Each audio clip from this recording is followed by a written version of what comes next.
13 acres of stone, level to within 2 centimeters. The base is flatter than most modern parking lots. The 4 sides align to true north, with an error of 3/60ths of 1 degree. That's more accurate than the Royal Observatory in Greenwich. The corners form nearly perfect 90-degree angles. The difference is so small, most measuring tools can't detect it. The ratio of the perimeter to the height equals 2 times pi, the mathematical constant, built into stone. 45 centuries ago. No computer designed this, no laser leveled it, no satellite guided its alignment. Just rope, water, human eyes, and something we still don't fully understand. But here's what most people never consider. How do you achieve this precision with 2.3 million blocks, each one cut, moved, and placed by hand? Each one averaging 2.5 tons, some weighing 80 tons, dragged 500 miles from quarries in the south?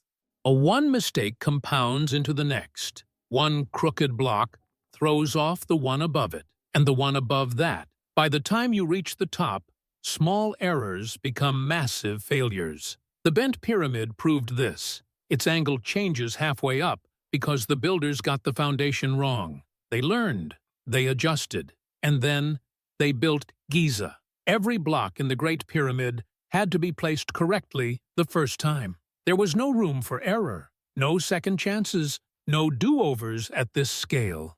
Our engineers today use lasers for this kind of work. The Egyptians used water in trenches and the stars overhead. And somehow, they did it better than we can easily explain. This is the untold engineering story of the Great Pyramid. The year is 2560 BC. A new pharaoh sits on the throne of Egypt. His name is Khufu, and he has a problem. His father Sneferu was the greatest builder Egypt had ever seen. Sneferu constructed 3 pyramids during his reign.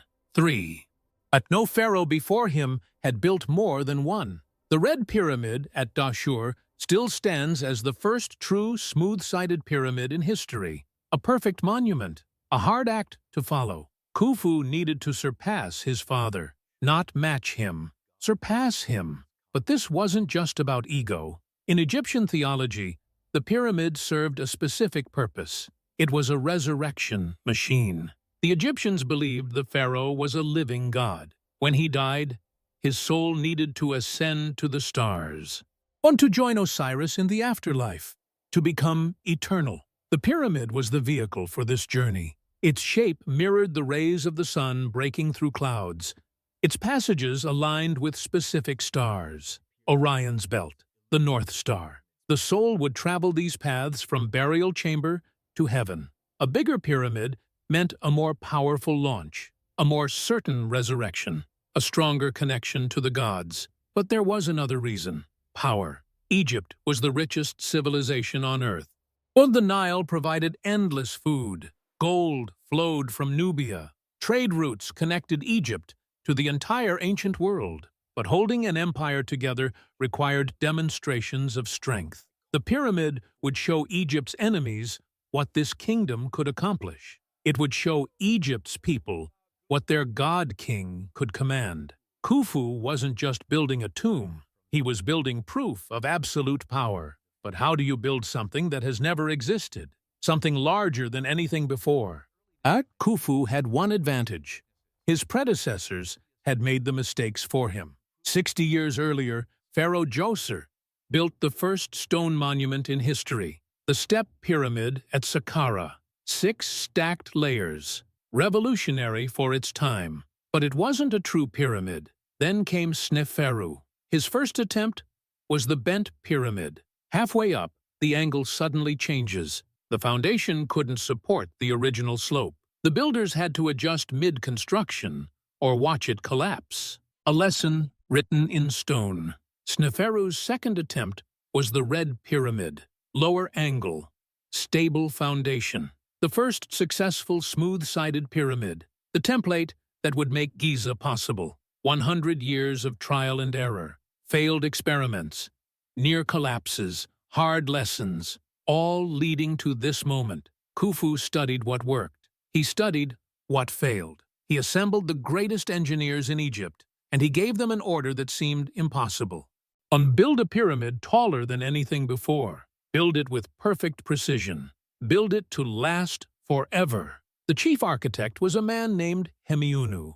He was Khufu's nephew, a vizier, the second most powerful man in Egypt.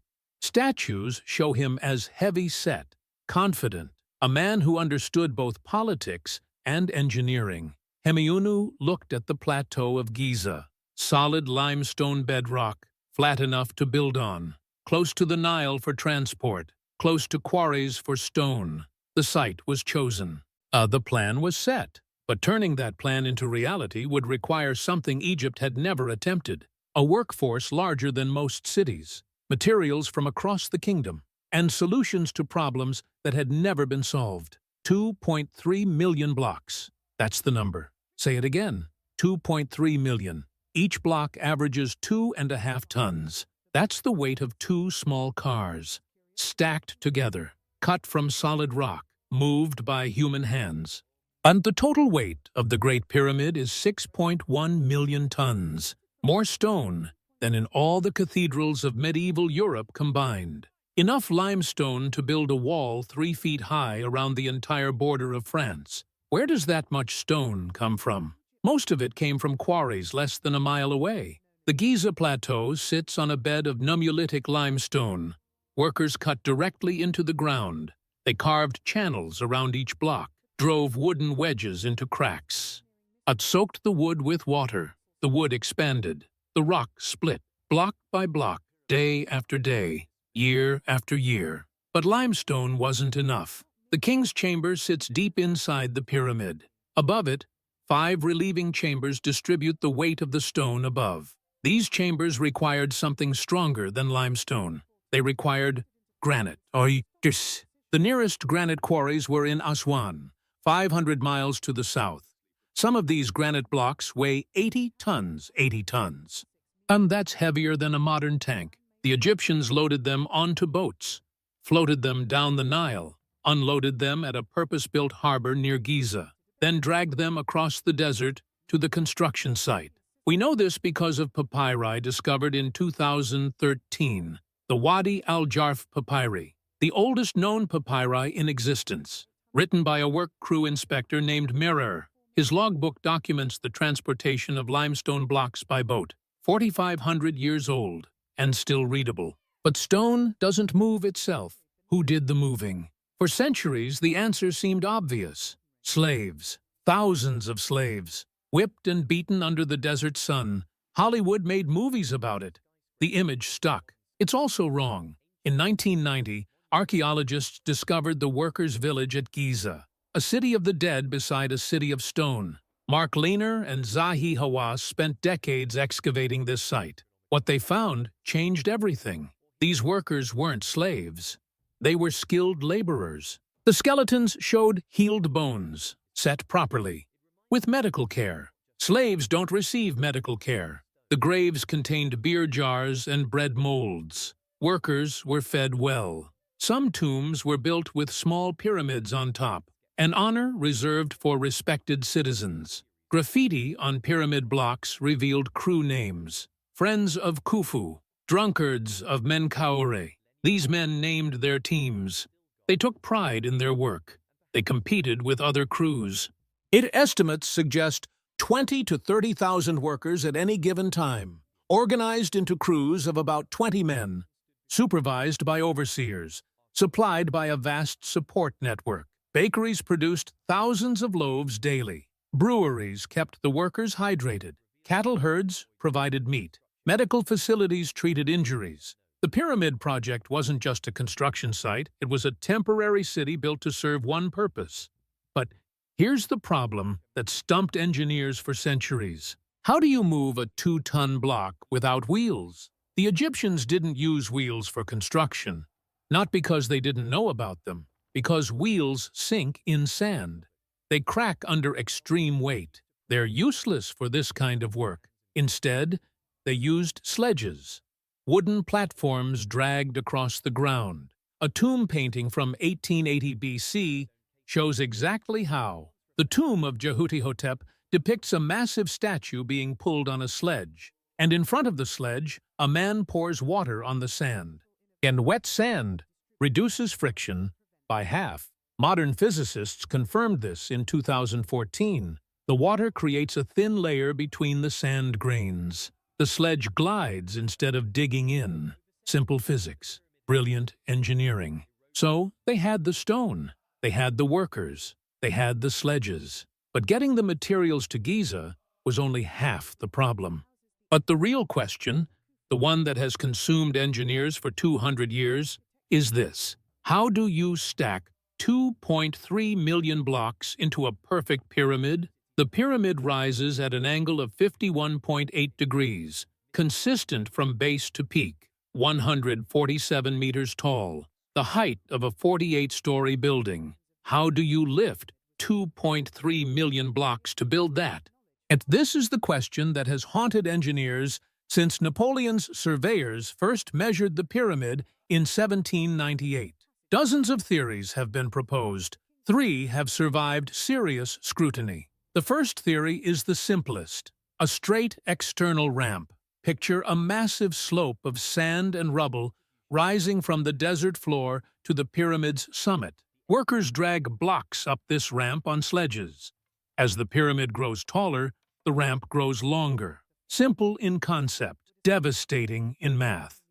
To maintain a usable slope of 10%, the ramp would need to be over 1 mile long by the time it reached the top. It would contain more material than the pyramid itself. Workers would spend more time building the ramp than the actual monument. Some engineers argue this method worked for the lower courses, the first 50 meters or so. Archaeological evidence supports this. Remains of ramp structures have been found at the pyramid's base, in sand and rubble pathways leading up to the lower levels. But for the upper courses, the math collapses. So, if a straight ramp doesn't work for the full height, what does? In 2007, a French architect named Jean-Pierre Houdin proposed something radical. What if the ramp was inside the pyramid?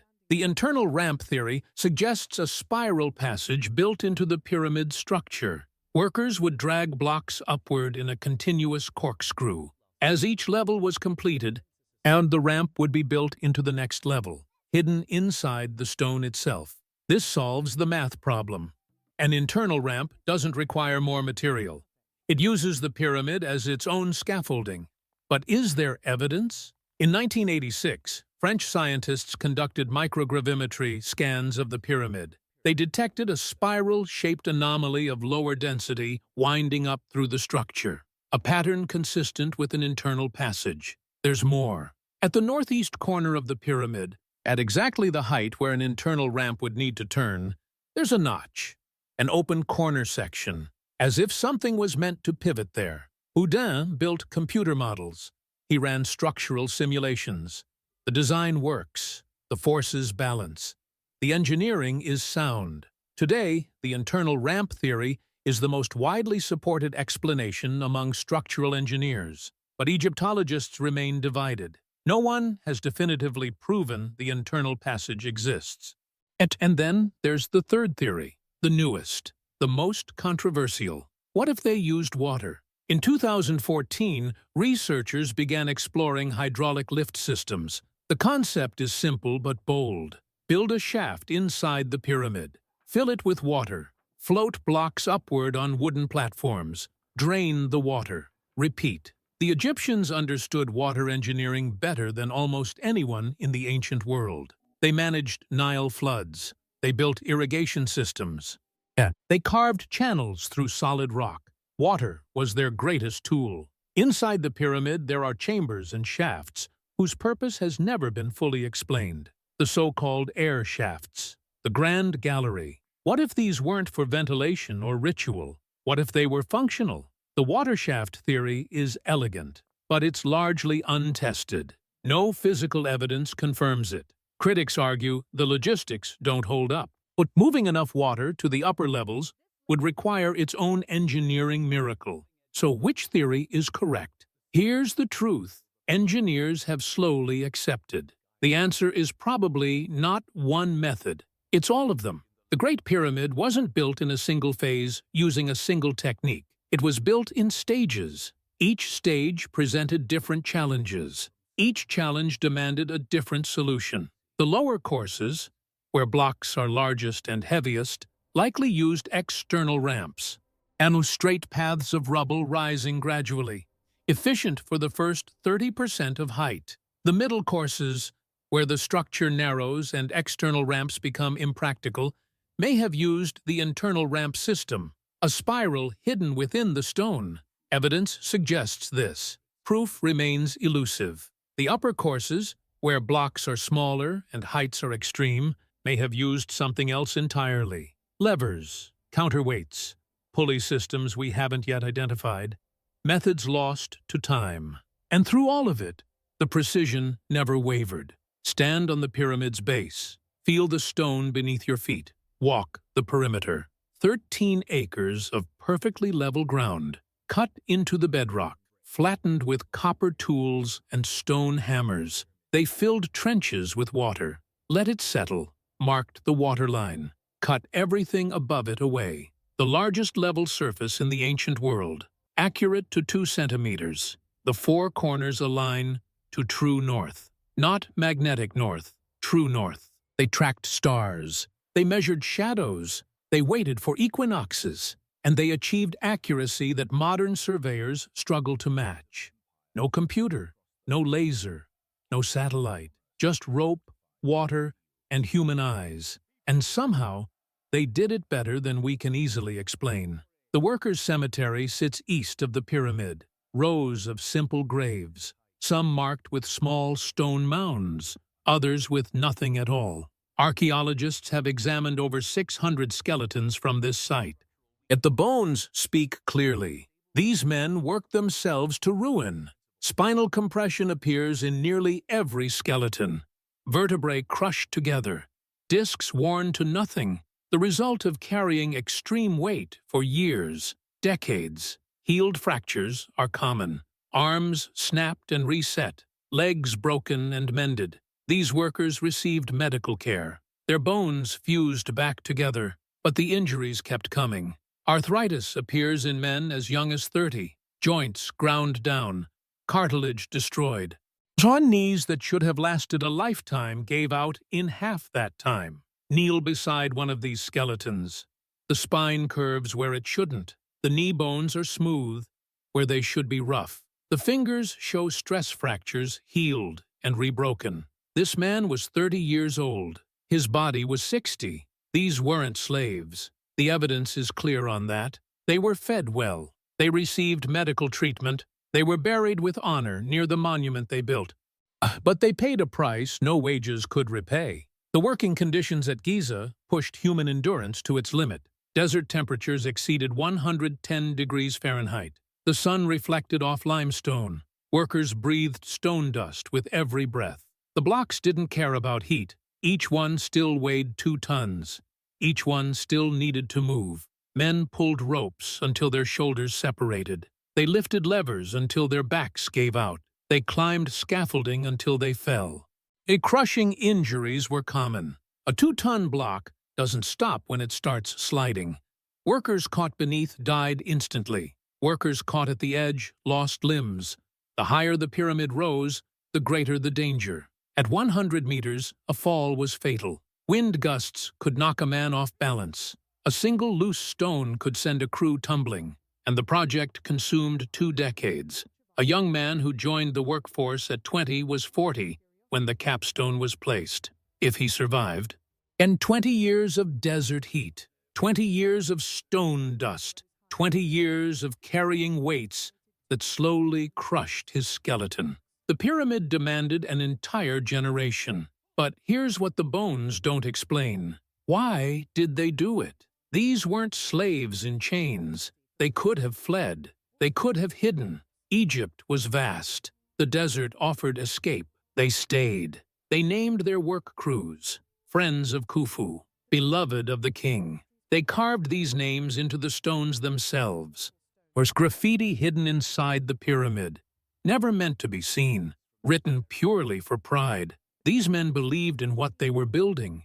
They believed in their pharaoh's divinity. They believed the pyramid would launch Khufu's soul to the stars. They believed their suffering served a sacred purpose. Their bones rest beside the pyramid, the honored dead beside the eternal monument, crushed spines next to perfect stone. They gave their bodies to this mountain, willingly, proud-heartedly.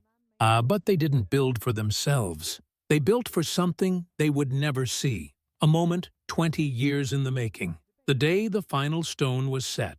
What you see today at Giza is not what Khufu built. The rough, stepped surface, the weathered brown stone, the blocks exposed like stacked boxes. That's not the pyramid. That's the skeleton. Strip away 45 centuries of decay. Imagine what stood here when the last worker climbed down.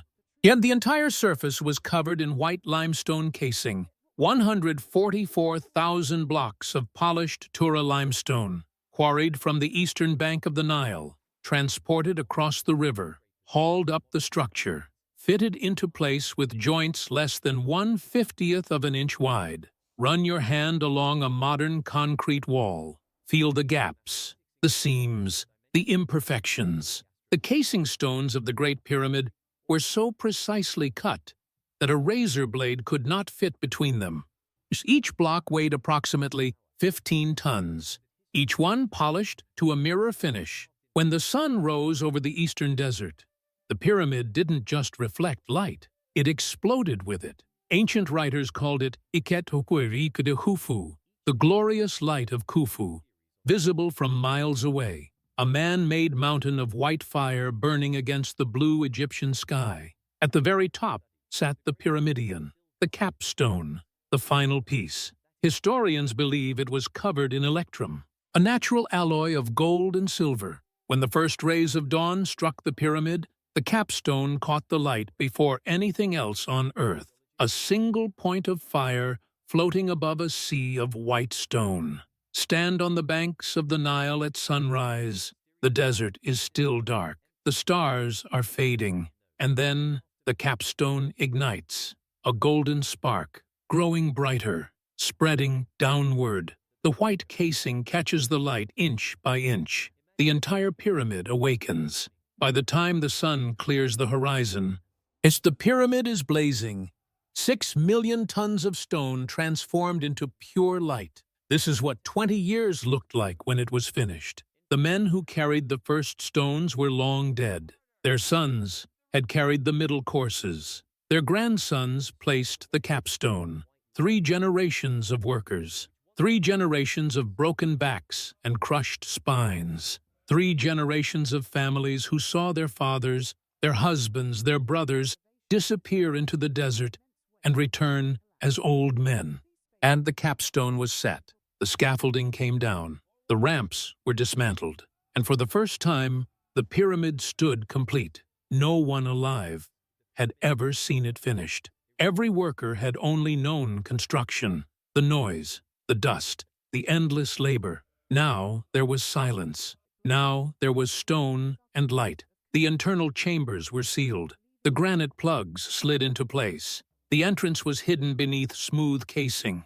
Khufu's body was placed in the king's chamber, surrounded by granite walls. Beneath 5 relieving chambers designed to bear the weight of eternity. The air shafts pointed toward the stars. Orion's belt to the south. The North Star above. Paths for the soul to follow. A resurrection machine activated at last. For the Egyptians, this wasn't just architecture. It was the defeat of death itself. The pyramid would preserve the pharaoh's body. The chambers would protect his spirit. The shafts would guide his soul to the heavens. Khufu would live forever.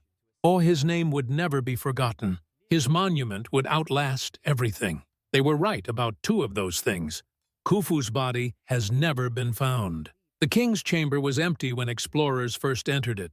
Tomb robbers had come and gone thousands of years earlier, but the name endures, and the monument still stands. The tallest structure on Earth for 3,800 years. Nothing humans built surpassed it until Lincoln Cathedral in 1311 AD. A generation's work. Preserved in stone. still standing. Khufu achieved what he set out to do. He surpassed his father. He built the largest pyramid Egypt would ever see, but the cost nearly broke the kingdom. His son Khafra built the second pyramid at Giza. It looks taller because it sits on higher ground, but it's actually shorter, smaller, less ambitious. His grandson, Menkaure, built the third pyramid. It's dramatically smaller, less than half the height of the Great Pyramid. And the age of mega-monuments was ending. Within 2 generations, Egypt stopped building pyramids of this scale. The resources were exhausted, the workforce depleted, the national will spent. The Great Pyramid may have been the peak of what Egypt could sustain. A single project that consumed so much, nothing like it would ever be attempted again. For 3,000 years, the pyramid stood in its white casing.